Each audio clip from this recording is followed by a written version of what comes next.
Welcome. It's high noon, and we are here for the City of Sandy Springs Safety Action Plan virtual public meeting on November 21st, 2024. I am Kristen Westcott. I'm the Traffic and Transportation Manager here at Sandy Springs Public Works. We wanted to thank you for joining us today for the Safe Streets for Sandy Springs Safety Action Plan. The primary purpose of the Safety Action Plan is to establish a vision to reduce and ultimately eliminate fatal and injury crashes. This may seem like an insurmountable task, but we, as transportation practitioners, believe we can reach this goal. Over the past few months, the city has been working with a consultant team to understand traffic crash patterns and trends on city-owned streets and the state highway system. With this information, we can begin to identify solutions to mitigate crashes. Why do we care? Traffic crashes are the leading cause of unintentional injury deaths in the United States, and crashes are the first or second leading cause of death for our children and young adults ages 4 to 24. We understand that there are many factors that contribute to fatal injury crashes, and we need to work together to create safe streets. As we enter the Thanksgiving holiday travel season, I encourage each of you to take a moment to buckle up, slow down, and keep your eyes on the road. Last year in Georgia, 23 persons were killed due to traffic crashes during the Thanksgiving travel period. Let's work together to create safe streets in Sandy Springs to walk, bike, take transit, or drive. Safety starts with you. At this time, I'd like to introduce the project manager for the Safe Streets for Sandy Springs Safety Action Plan, Nathan Gomez, who will present findings as well as some solutions so we can get to zero deaths and serious injuries in Sandy Springs. Thank you. All right, thanks, Kristen. My name is Nathan Gomez. I'm representing the consultant team with Gresham Smith, and I have my team members also on here to help answer any questions. And I also have representatives from the city to answer any questions, department leaders and from different departments within the city. So before I start, I just want to mention that I'm also sharing a PowerPoint. I just want to make sure that you're all able to see those slides and also hear me and see me properly. So with that, I'm going to advance the slide. So to keep our presentation a little bit interactive, we will be using a platform called Mentimeter. We've used this platform on some of our other presentations. And if you wouldn't mind scanning that QR code on the screen, or go to www.menti.com and use that 8-digit code, 98318081. And as I advance the slides, where we get into this Mentimeter exercise, that code will still be available on those slides. So you don't have to memorize, you don't have to write it down, but it'll still be there. But this is the platform that we'll use to do our interactive slides. And I also want to mention that this noon virtual presentation is almost a mirror of the in-person event, in-person public meeting that we'll be doing this evening at the City Hall. So it's exactly the same thing at the in-person event. The same staff will be there. We wanted to have a virtual event so that if folks are unable to attend the in-person meeting, they have a place to attend. But the in-person meeting, if you're able to attend or encourage other folks to attend, you'll have a chance to talk to us, talk to the city staff, and also look at the boards that we'll be presenting with all the information from this plan. So to start the Mentimeter exercise, this is just an example activity that we are going to do just to see if you're getting the Mentimeter to work on your end. If you would mind, share your neighborhood within the city where you're at, or if you're representing an organization today, I would like to know what that organization is. So just to see if you get a hang of using the Mentimeter app. So we're definitely getting a lot of feedback on this. So looks like it is working as we expect. So I'm going to advance to and to the next slide. We'll start with an overview and a crash history. And we've had these presentations as we started the plan. So some of this information, if you attended our previous meetings, would be familiar to you already. But just to talk about the plan briefly, as Kristen mentioned, this is the city's safety action plan. The overarching goal of this plan is to reduce and eventually eliminate all fatalities and serious injuries on roadways in Sandy Springs.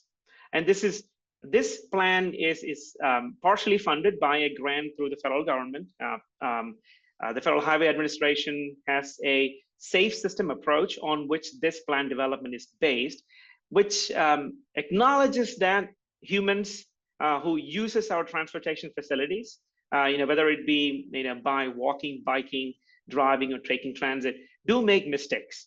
But when they do make mistakes, we want to make sure that those mistakes are not resulting in death or serious injuries. We've had several opportunities to talk to the residents within the city, several community feedback opportunities. We've gotten that feedback on several of the problem areas that the residents feel safety issues at. Some of the themes relate to pedestrian bicycle usage, intersection turning related problems, and visibility and roadway obstructions along here. And you will hear later in this presentation, we also have something called a safety task force comprised of folks within the city, different city departments, kind of guiding our plan development as we go through developing the plan and into adoption. Just some statistic to start us off with. Our plan is based on crash information that has been accumulated based on police reports for 5 years, from 2018 through 2022, January 2018 to December 2022, the 5-year period. Within those, we've approximately had about 5,000 crashes per year, which includes 38 fatal crashes. So those crashes, which included at least 1 death, and about 205 serious injury crashes. Serious injury crashes are those which results in a life-altering situation for folks who are involved in those crashes. And that pie chart to the bottom left shows that the statistic that almost half of the crashes within the city is either on Sierra 400 or Interstate 285. About 15% of the crashes on Roswell Road. Remaining third of the crashes are on city streets. Those are streets which are owned by the city. Obviously, Roswell Road, being a state route, is owned by GDOT, or the state agency. And we also have a small piece of Stara 140 or Holcomb Bridge, another state route facility owned by GDOT, which accounts for 1% of the crashes. Obviously, our focus, as we mentioned at the beginning of the presentation, is on fatal and serious injury crashes. Again, similar patterns emerge when we look at those fatal and serious injury crashes. Almost half of those are on either Sierra 400 or Interstate 285, but about 16% on Roswell Road, about third again on the city streets. And that graphic on the right-hand side shows where those fatal crashes and serious injury crashes are occurring. So based on the data that we have accumulated, we have identified some of the problem streets where we are calling the high injury network within our boundaries, within the city. So as most people would expect, some of these high injury roadway segments are along Roswell Road, or some of our highly traveled arterial facilities like Abernathy or Hammond, Northridge, or Peachtree Dunwoody. Similarly, now we've also looked at several intersections within the city to identify some of the most crash-prone intersections within the city. Again, most of these intersections are along Roswell Road and Northridge, and some of the highly trafficked roadway segments within the city. Another focus of our analysis, as we are developing recommendations, is to identify overrepresented crash types, where we see either the fatal or serious injury crashes are overrepresented when compared to all types of crashes. And I failed to mention before, but in the transportation industry and in our analysis, the abbreviation for a fatal crash is K. In other words, a crash in which a person was killed, and A is a severe injury crash, serious injury crash. So KA is the focus for us, and that's why you're seeing the abbreviation on the slide. Some of those overrepresented crash types are single vehicle, pedestrian, aggressive driving, motorcycle crashes, distracted driving, and impaired driving. And similar to the overrepresented crash types, we're also focused on overrepresented crash conditions. So dark conditions show an overrepresentation of those KA type crashes or the fatal or serious injury crashes. And when we look at state routes within Sandy Springs, State Route 9, State Route 140, I-285, and State Route 400, we see that KA crashes are more predominantly occurring on those facilities. So before we jump into some of the plan recommendations based on the data that we shared so far, I want to mention that this safety action plan is comprehensive in nature, meaning that the solutions to addressing roadway safety is not only engineering based, but it's other disciplines contributing towards those solutions. So the City of Sandy Springs already has several of these initiatives that they are heading to address roadway safety. We'll take a look at a few of those before we jump into the plan recommendations, which might supplement and complement those measures. The police department has several of those initiatives, traffic enforcement being one, motor vehicle accident investigations, or where police officer would complete detailed investigations and reconstructions of those crashes involving those serious injuries or fatalities. Parenting driving class, which are free to public and covers a lot of issues related to teen driving. Citizen Police Academy is a program headed up by the City of Sandy Springs, and also Citizens on Patrol program. It is a 12-week program which where citizens assist officers with minor duties where a certified police officer is not needed. So a couple of programs to incorporate residents within Sandy Springs to get them an idea of what all things that the police department do to improve roadway safety within the city. Fire, emergency vehicle preemption is one of the initiatives that they have started and currently ongoing. It's on 10 fire trucks currently. It is a technology solution which helps the emergency vehicle to get a green light as it is approaching a traffic signal, if the traffic signal is already red, making emergency routes safer and faster for those first responders to reach emergencies throughout the city. The fire department will also do child car seat safety inspections, and it is conducted every Wednesday in the morning at Fire Station 52, or 116 seats inspected since 2022. The Public Works Department, most of you are familiar with plans similar to this, safety analysis plans, safety studies. A couple of years ago, the city completed Roswell Road Access Management Plan, and also safety construction projects, such as the one on State Route 9, south of 285, the Transit Access Project, the project along Mount Vernon Highway, and also mid-block crossing opportunities along Roswell Road, such as that picture which is on the right-hand side. Community development also has several initiatives to improve roadway safety as they are permitting developments throughout the city, in working with developers to make sure the access points for each of those developments are safe and just enough so that we are reducing the number of traffic conflicts as we provide access points for those private developments.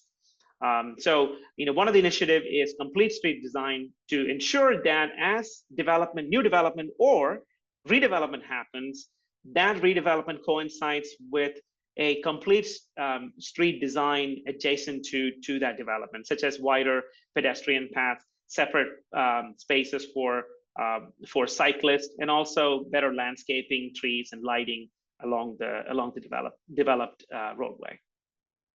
I can't stress enough about the safety impact of reducing the number of access points onto roadways from these developments. So community development works with developers to make sure that the number of access points into those developments are safely developed, safely located, and the numbers are reduced. The number of access points are reduced, especially when parcels are redeveloped.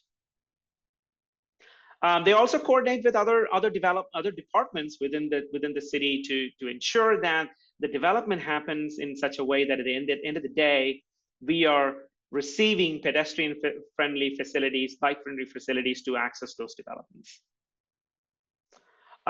Lastly, the information technology department and the GIS group within that department has developed an app called Sandy Spring Works.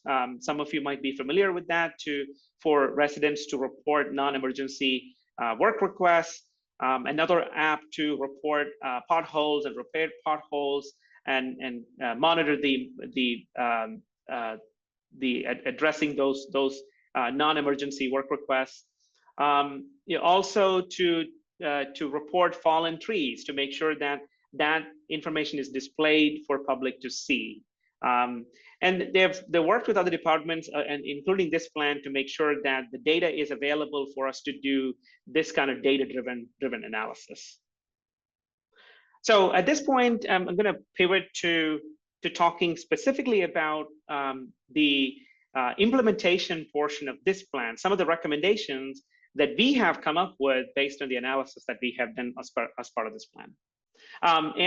I also failed to mention at the beginning of the meeting, on your screen, you have a place to input your questions. The Q&A box on your screen, you should be able to enter any questions as they come along. We'll monitor those questions as come along, and we can definitely answer as we go along. Or I'm planning to reserve some time towards the end of this meeting to answer any of the questions that might come through. So with that, we'll jump into the implementation plan.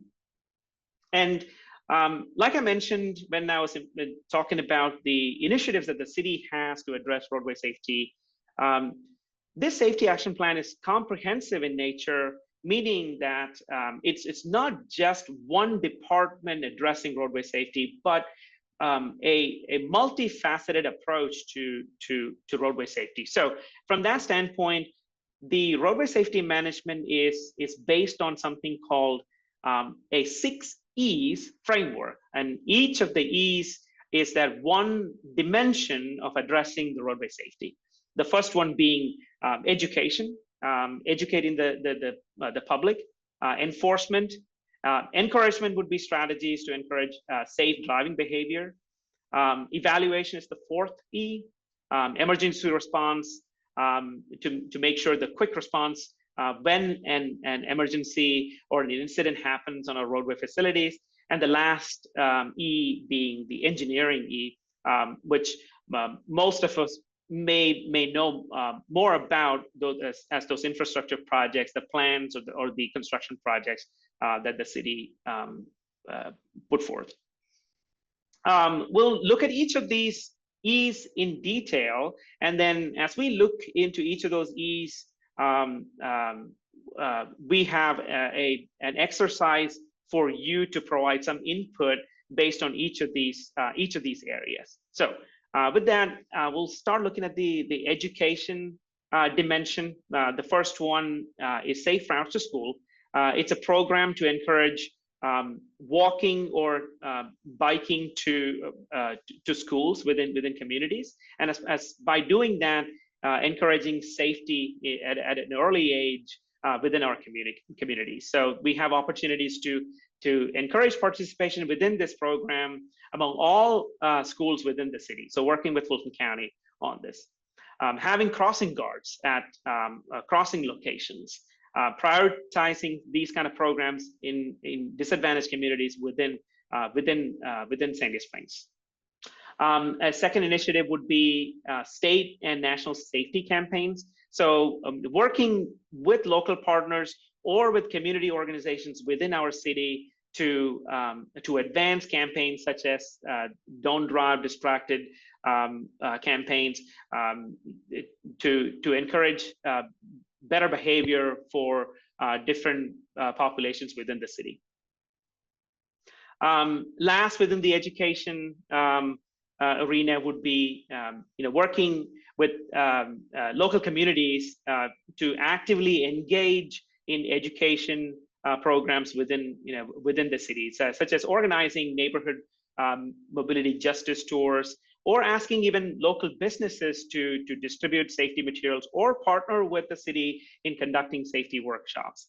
So that active engagement of local communities. So next slide is actually our first of these Mentimeter exercises. So within the education arena, we saw three different types of solutions that can be advanced to help with roadway safety. So what this slide is asking is for you to contribute to by providing your feedback to see which of those areas you think would be most helpful in helping with reducing roadway incidents or improving our roadway safety. And the categories are at the bottom. So the Safe Routes to School is one of that initiative. State and national campaigns and active engagement from the local community. So those are the three different categories that we talked about.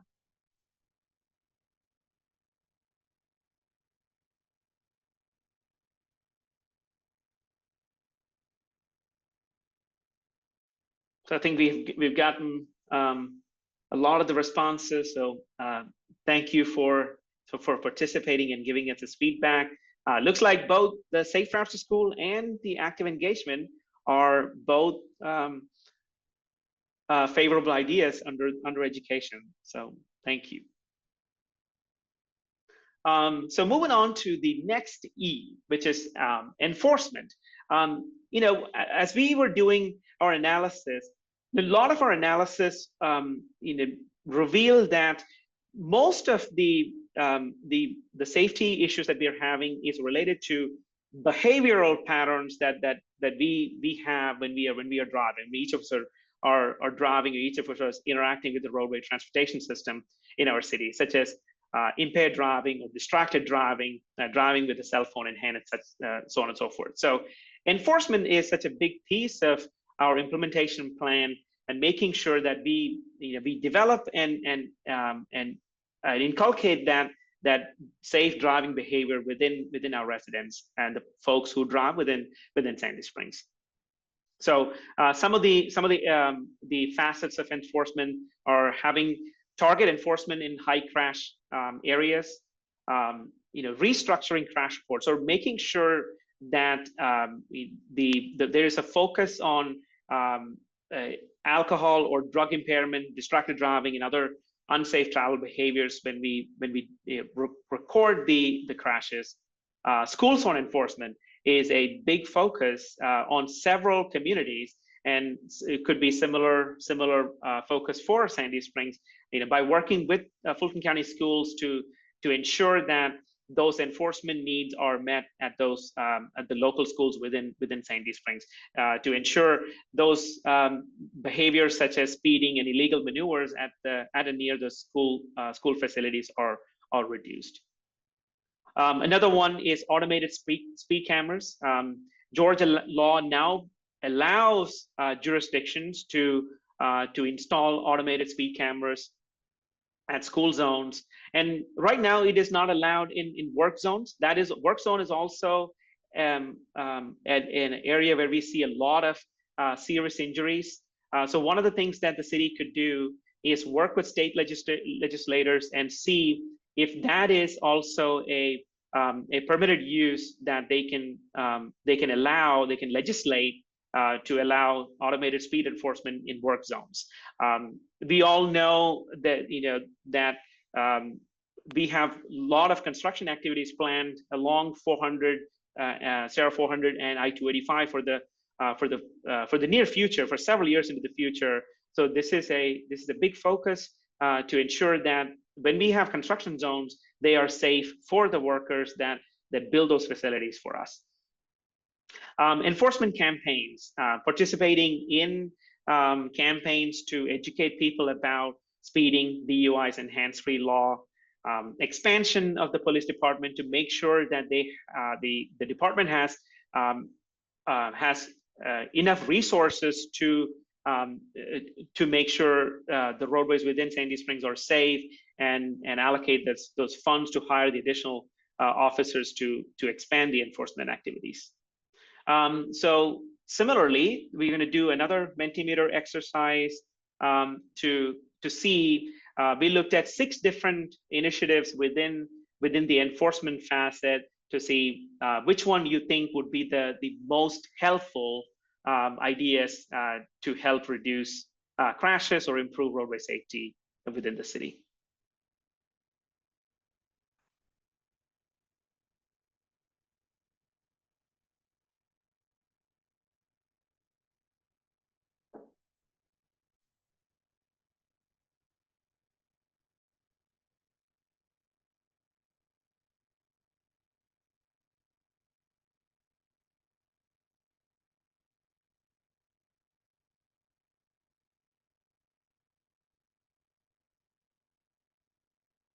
I think several responses. I think school zone enforcement seems to be the one which is the most popular, or what you think would be the most helpful. Automated speed cameras, along with that, definitely a big component of the school zone enforcement, and generally enforcement across the board. So thank you for that. Moving on into encouragement facet. This would be where the city would use things like digital message boards to help drive that safety message of making sure people are buckled up when they're driving, slow down in work zones, and be look up, don't use the phones when driving. So these messages, these targeted messages to encourage that safe behavior on our when we are interacting on our roadway system. Active transportation for commuters. There are programs and working with Perimeter Connects, for example, to encourage alternative methods of commute. So instead of that single occupant vehicle driving behavior, encourage folks with incentives to take transit, or perhaps use a bike or walk to your destination. And helping those behaviors by maybe distributing free reflectors and lights for pedestrians and cyclists, and helping those kind of behaviors to help that mode shift from just driving to maybe improved and increased transit usage or walking and biking. Another piece of that puzzle is also making sure that we follow something called context-specific design, where we are looking to reduce speed limits where it is appropriate, especially in neighborhood streets with frequent crashes with pedestrians or cyclist activity, high pedestrian or cyclist activities. Looking to install what we are calling digital feedback signs. So when you're driving about the speed limit, to inform drivers that in real time they are exceeding their speed limit, and to remind them to slow down and go back to that safe driving behavior. So again, within the encouragement facet, this question asks, within those 3 categories, which one you think would be the most beneficial to reduce roadway crashes or improve roadway safety?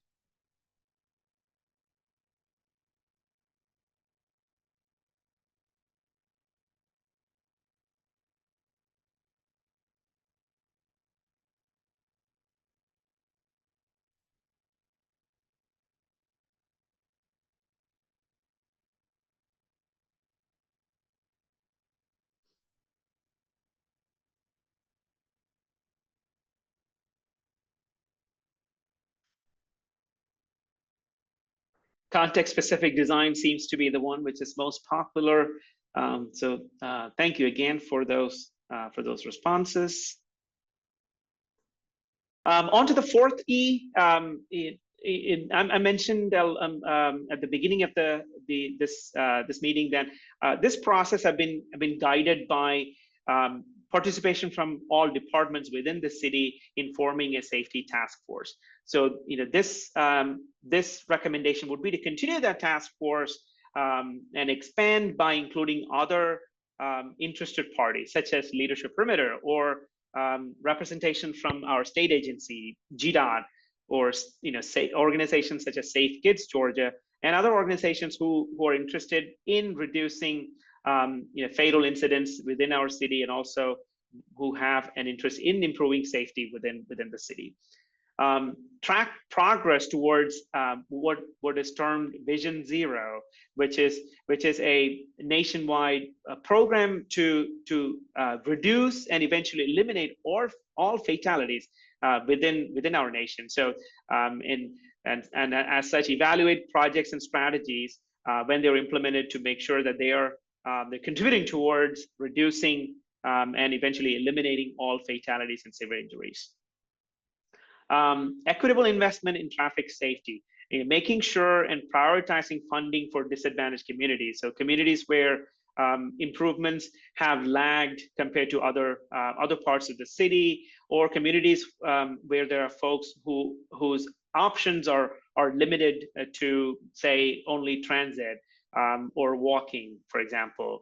Providing application assistance and design support for traffic calming projects throughout the city. And also making sure that when we install and implement these solutions, we evaluate the long-term impact of these projects towards our ultimate goal of eliminating fatalities and serious injuries in the city. The evaluation also includes programs such as safety and walk audits, to pinpoint those safety needs in high crash areas within the city. Performing pedestrian and bicycle counts to understand how pedestrian and bike activities are changing in the areas that we're interested throughout the city. Conducting before and after safety studies, so to know the safety implications and the safety benefits of different projects that we are constructing, to understand the effectiveness of those projects. So we are conducting those before and after safety studies.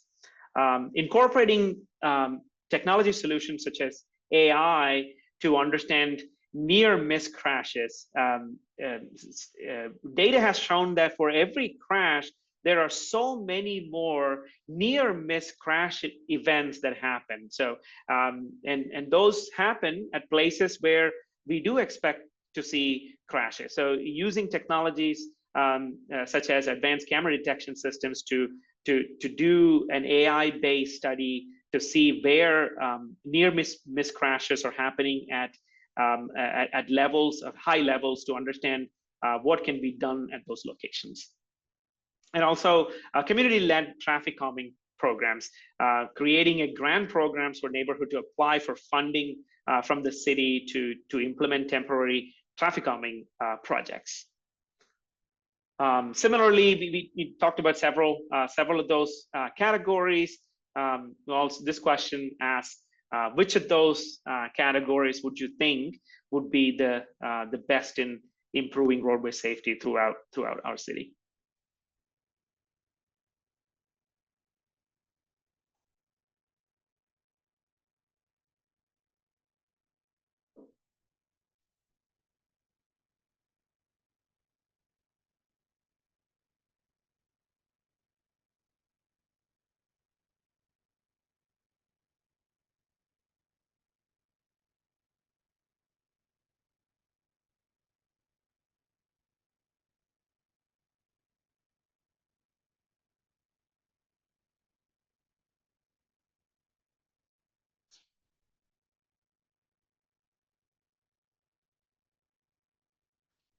Road safety and walkability audits seem to be faring the highest, with equitable investment in traffic safety in our communities, before and after study, safety task force expansion, all of those have high numbers, and also community-led traffic calming. So thank you for that.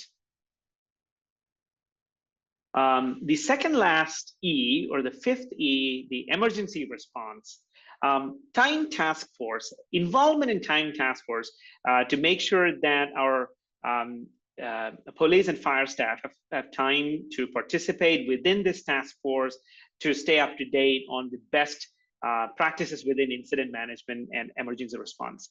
This task force is a statewide task force within Georgia to disseminate those best practices in those areas.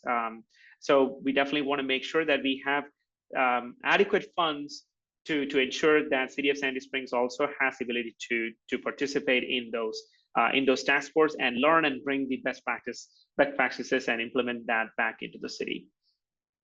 Continue the use of emergency vehicle preemption. So allocating additional funds to expand beyond the 10 vehicles that we have already within the city, understand the efficacy of that, and learn and improve that system. Similarly, there are these two categories: the involvement in the time task force and also the emergency vehicle preemption. This exercise is also to ask which one you think would be the most beneficial to improve safety within the city.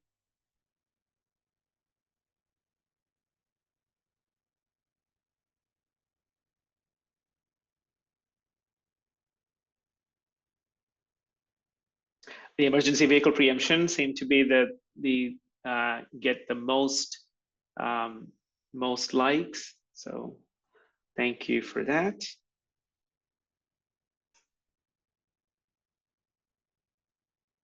And on to the last E is engineering. One of the first on there is to evaluate right turns on red, or considering prohibiting right turns on red, where a vehicle stopped at a stop bar is making a right turn and maybe not paying attention to pedestrians on crosswalks, where they are probably looking at vehicles and not expecting pedestrians to walk. So looking at locations where there are high pedestrian activity and seeing if prohibiting right turns on red is a good strategy to improve safety while providing adequate operational capacity at those intersections.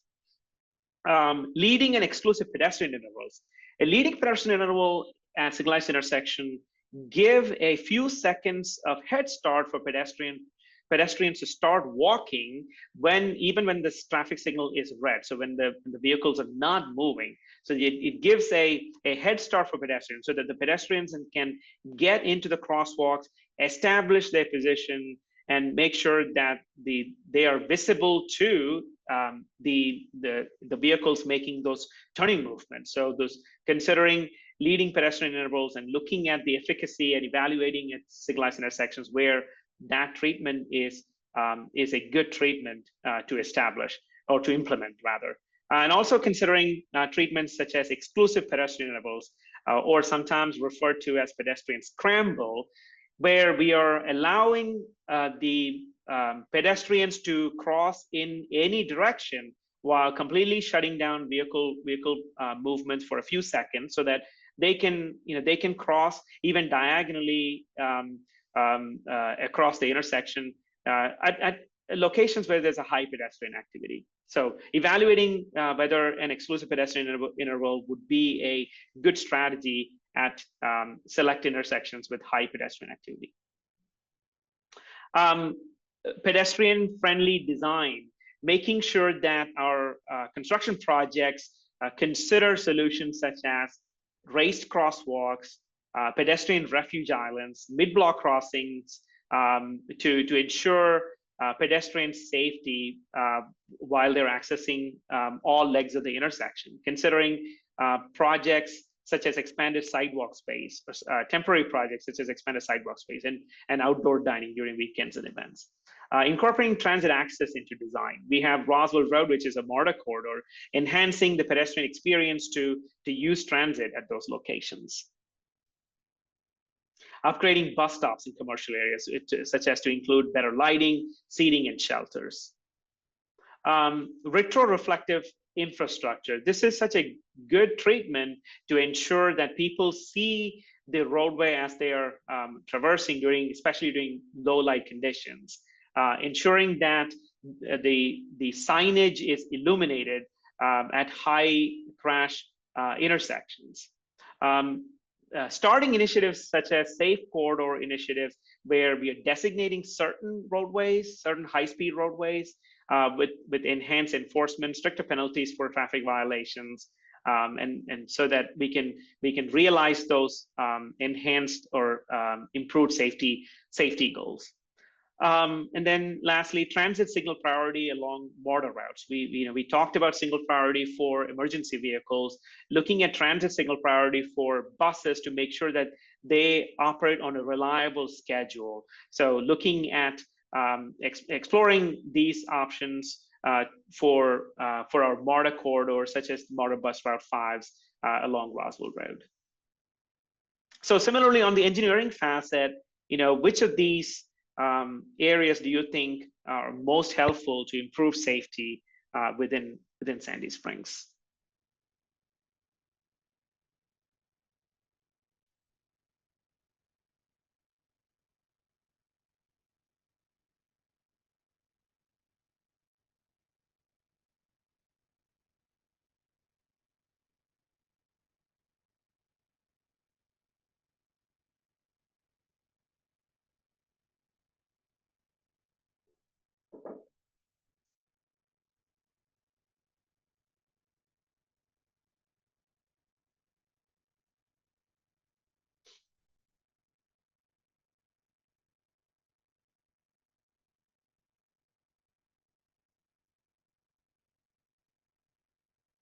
We have several inputs. Looking like leading and exclusive pedestrian intervals and transit access into design are the highest in these categories, with evaluating prohibiting right turns in red, and also safe corridor initiatives also, and pedestrian friendly design also has some support. So thank you for that. The next exercise is, we talked about these multifaceted areas of improvements: education, encouragement, enforcement, emergency response, evaluation, engineering. If you were to prioritize these 6 buckets, or in other words, this exercise is asking to allocate, if you had $100, how many of those dollars would you allocate to these 6 different strategies? Where would you put your most money? In other words, what do you think is most effective in addressing the safety challenge that we have within our city, and to realize our city, the goals of realizing 0 fatalities and 0 serious injury crashes in the long run?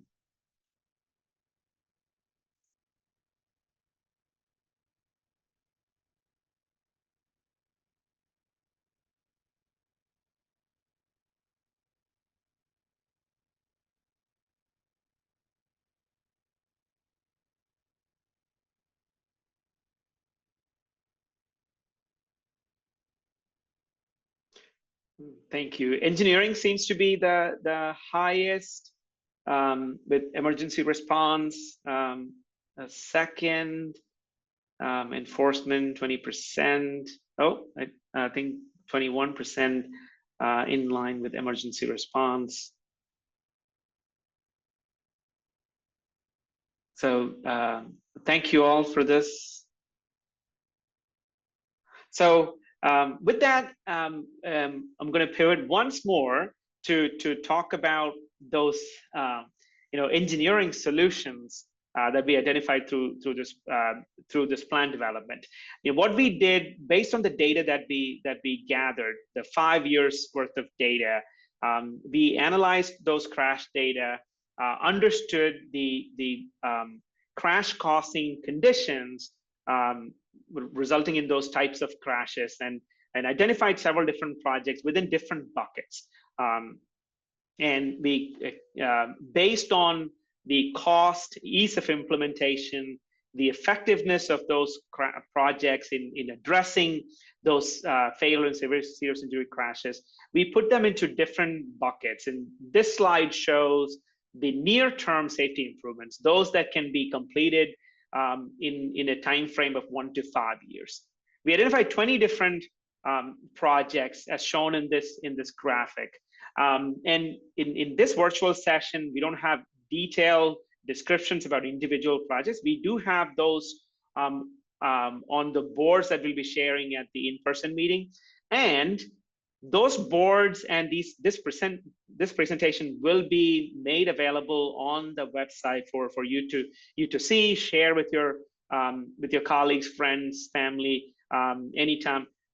We plan to upload that to the city website by the end of the day today or first thing tomorrow morning. So those will be available. So the descriptions of the projects, which goes along with the graphic to explain what these projects are, those will be available to you as well. So there are 20 different near-term projects, which includes corridor improvement project. Corridor improvement project could be something like improving lighting or adding signage at curvy roadways and things like that.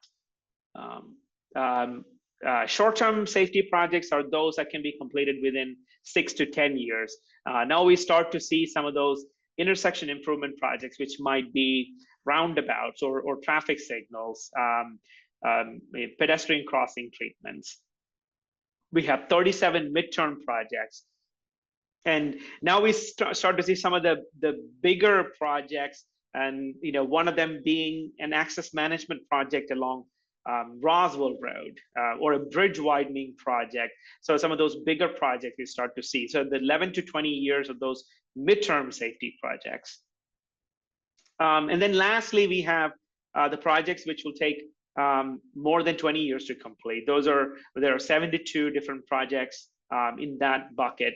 A lot of roundabout intersection improvement projects, the bigger corridor projects such as access management projects along Roswell Road, the other ones other than the one I mentioned on the previous slide. So in those projects, all of them are categorized into into pedestrian crossings, intersection improvements, road diets, lighting, and so on and so forth. Granted that in this session you haven't had a chance to review, or we haven't had a chance to review all the projects with you, but definitely want to see if if you have other ideas to improve roadway safety in the city. And even if you don't have those ideas at this moment, you can always come back to the city website and where you can input your comments there, and we'll be able to get those responses there. But definitely want to have a few minutes to give that option for you to, if any ideas come up that you think can improve roadway safety.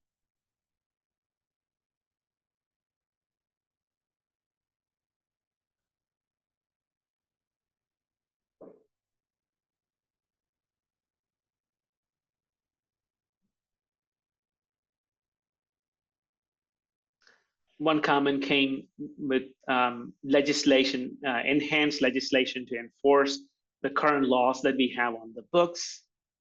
Thank you.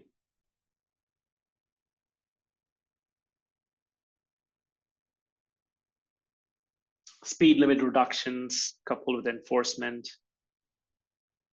Reducing speed limits or adding traffic calming in neighborhoods, especially ones close enough to walk to City Springs. Exactly, those high pedestrian areas and where we expect to see pedestrians and bicyclists. Right now, it's not walkable for several areas. Implementing mid-block crossings in City Springs where high pedestrian activity is already higher, especially as more events are planned and occur.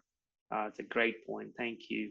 Focusing on reducing speeds through design. Yes, engineering is such a big contributor towards setting that target speed or changing the behavior of the users that use our transportation facilities. Making sure there are sidewalks all around. Yes, fill in the gaps. Sidewalk gap projects. Yeah, there's nothing more important than making sure that people who want to walk do have that ability to walk in the city. So thank you for all of these comments. We have only a few more slides to go. I just want to touch on goal setting. A big dimension of this plan development is making sure that we have concrete goals set for the city to ensure that we are reducing the number of fatal crashes and serious injury crashes, and ultimately getting to a point where we can say we have completely eliminated it. So a few of the goals that we have put forth is to adopt a city safety program goal to achieve 0 fatalities and serious injuries by 2050 on city-owned streets. So if you recall, about a third of the crashes happen on city-owned streets. The remaining crashes are happening either on state-owned streets or federal streets, so I-285, Sierra 400, Sierra 9, and Sierra 140. So working with GDOT to establish safety goals for those state routes and limited access facilities, such as 285 and 400 within the city for an annual 5% reduction in fatalities and serious injuries. And obviously the difference between those first two goals are the city has much more control over city-owned streets, whereas working with GDOT and our federal partners to make sure the similar safety goals are carried across to those streets. It takes more of an effort, more work to make sure those safety goals are enhanced and furthered on those streets. Establish goals related to fund allocation for safety improvements, such as 50% of the projects to include proven safety countermeasures, such as better lighting, better pedestrian and bike infrastructure, roundabouts, and corridor access management, 30% of the safety projects to underserved communities, et cetera. So having a goal which is related to fund allocation. And the last goal being identifying timeline for implementation of access management improvements along Roswell Road. Most of the feedback that we got from the residents within the city was related to Roswell Road, how difficult it is to travel along Roswell Road, ingress and access, as a pedestrian, how to cross Roswell Road, it being a transit facility. So making those projects a priority and making sure they are implemented as we go along is one of the goals for this plan. This graphic shows that first bullet, how that would look like. The first part of that, the bright yellow jagged line shows the number of fatal and serious injury crashes historically that we have in Sandy Springs. And if you need to accomplish a 0 by 2050 within the city streets, it approximately equates to 0.6 KA crashes or fatal and serious injury crashes per year. Or we need to reduce every 5 years 3 fatal or serious injury crashes to get to that goal. So that's what that means, to get to 0 by 2050. And similarly, when we look at the state routes, Roswell Road, Holcomb Ridge Road, 285 and 400, if we go with a 5% annual reduction, it still takes us a long time to get to 0. It is so hard to get to 0 on those facilities. So this is just a representation of what that looks like. It takes us beyond 2100 to get to 0 on those facilities if we were to assume a 5% reduction of severe injury crashes and fatal crashes on those state routes. So just want to conclude with some of the next steps that we have in front of us. Right now, this is our second set of public meetings in November. We are, like I said, we are planning to have an in-person meeting this evening. We will have a planned adoption date towards February, March. We'll be working to go to council for adoption sometime in February and March. with a goal to have a final submittal into Federal Highway Administration by May. So that the timeline is shown at the bottom of the screen. So we've completed a draft plan. So we are now doing these public meetings and getting the comments from these public meetings to finalize a plan by end of January, and then get ready for adoption with City Council into February, March, and completion by May. The city website do have opportunities to give your feedback. I think to date we've gotten almost 400 comments about safety issues. You can also contact the city project manager, David Lowe, directly, or Kristen Westcott, who spoke at the beginning of this meeting, at her email address, and my name is Nathan Gomez, and you can also contact me with any questions about this plan at my email address. And with that, I just want to just how we started this meeting. I just want to leave you with something that we always discuss at these meetings. Reducing and ultimately eliminating fatal and serious injury crashes is a shared responsibility. Beyond those infrastructure solutions, we all have a responsibility to adopt behavioral changes to improve safety outcomes. In other words, safety does start with us, with each of us, with each individual who interact with our transportation facilities. And with that, we have come to the end of our presentation, and I think we have a few questions on our chat box. I think we are ready to take those and try to answer those questions. Sure. I can facilitate reading those off. Yes. The first one came in for the city about how's the city evaluating the potential traffic safety implications of Spalding Drive Elementary if it closes, especially considering the rerouting of student commutes and possible increases in congestion around neighboring schools. What measures will be taken to ensure community feedback is thoroughly reviewed and incorporated into any decisions regarding traffic management in affected areas? Let's see. Ansley, would you mind asking that? I think I caught some of that. I'm sorry, I missed some of those, some part of that. Sure, I apologize if my Oh, audio that's better. Thank you. cutting out. Can you hear me better? Yes. Okay.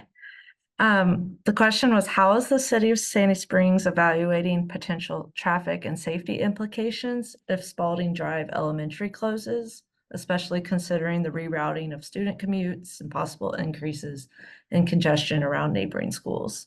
And what measures would be taken to ensure community feedback is thoroughly reviewed and incorporated into any decisions?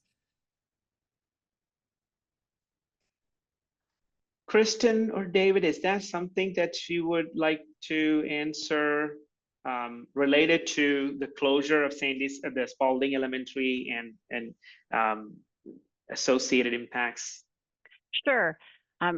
Generally, when the schools propose a change, they are asked to undertake a traffic study, and then the city reviews that traffic study. As an example, when Herds Ferry Elementary moved from Herds Ferry down to the other side of 285, they conducted an extensive traffic study that led to improvements of adjacent intersections. Likewise, when they've undertaken improvements both at Riverwood High School and at North Springs, they undertook traffic engineering studies, which the city reviewed and worked together with the schools to make those improvements around those schools to accommodate that change in traffic. Thank you for that question. There was another question in the Q&A about if we could put in a request to have automated speed cameras on Brandon Mill Road near Spalding Drive Elementary. There's currently no flashing lights or crosswalks, and it's very dangerous for our young children. I'm happy to answer that question as well. The city has undertaken an agreement with Fulton County Schools to look at automated enforcement. And the current project is looking at just the 2 high schools at Riverwood and North Springs, and those projects are underway. So really the most immediate enforcement at the school would be through our police, and certainly looking at some of our encouragement campaigns with Safe Routes to School. So if we want to do something quickly, the automated enforcement actually takes quite a bit of time and coordination with the school system as well. Thank you. Okay. There was another question that was about the upgraded traffic signal sequencing at Peachtree, Dunwoody, and Hollis Cobb. Staff crossing to the MARTA station do not understand the new sequencing. Would there be an opportunity to provide some education for that specific intersection?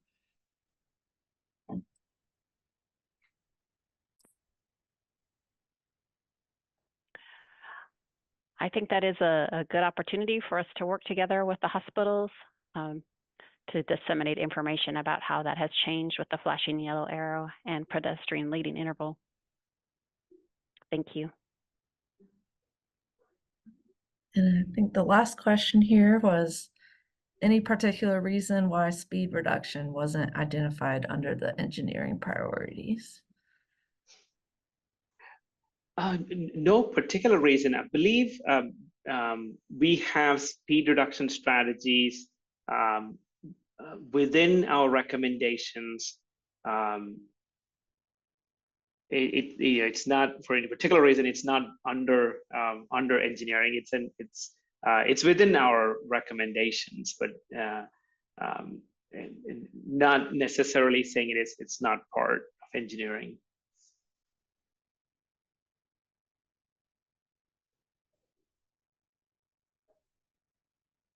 And lastly, I'll note Mary Elena Gutierrez with Safe Routes to Schools shared that please keep in mind the Safe Routes to School initiative. They just honored the Crossing Guard of the Year. The winner for the Metro Atlanta area was Miss Span, who handles Roswell North Elementary. That's wonderful. Thank you. Okay, with that, we are at time, but thank you all for participating today.